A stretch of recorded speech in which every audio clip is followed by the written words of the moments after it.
Conceituar liderança não é uma tarefa simples não. Afinal de contas, existem milhares de livros publicados sobre o tema. Mas eu poderia dizer que liderança é a arte da influência.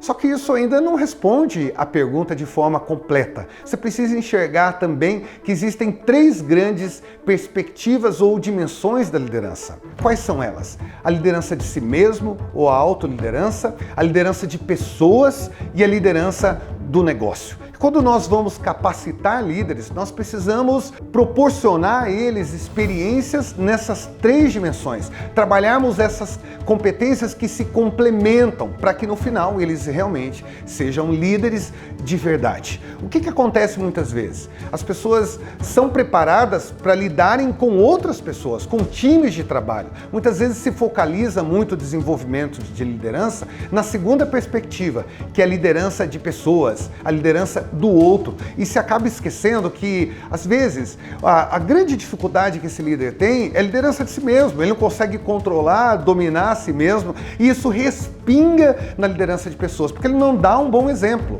Mas ainda nós precisamos pensar que existe também uma dimensão executiva, que é a liderança do negócio. Para pessoas que estão no alto escalão de uma organização, o que acaba muito mais pesando é essa terceira dimensão, que é a liderança do negócio. De forma muito clara, eu estou falando de que tipo de competências. Por exemplo, na autoliderança, você tem que trabalhar inteligência emocional, você tem que trabalhar antifragilidade, você precisa sim aplicar ferramentas de assessment como um DISC ou um MBTI Step 2 para que as pessoas enxerguem lacunas que elas ainda precisam superar, elas precisam vencer. Na liderança do outro, é necessário trabalhar questões como administração de conflitos, questões ligadas ao desenvolvimento do time, a estilos de liderança, para que eles possam perceber como eu impacto positivamente outras pessoas. E na liderança do negócio, sim, daí aquelas hard skills, como gestão de mudança, gestão de crises,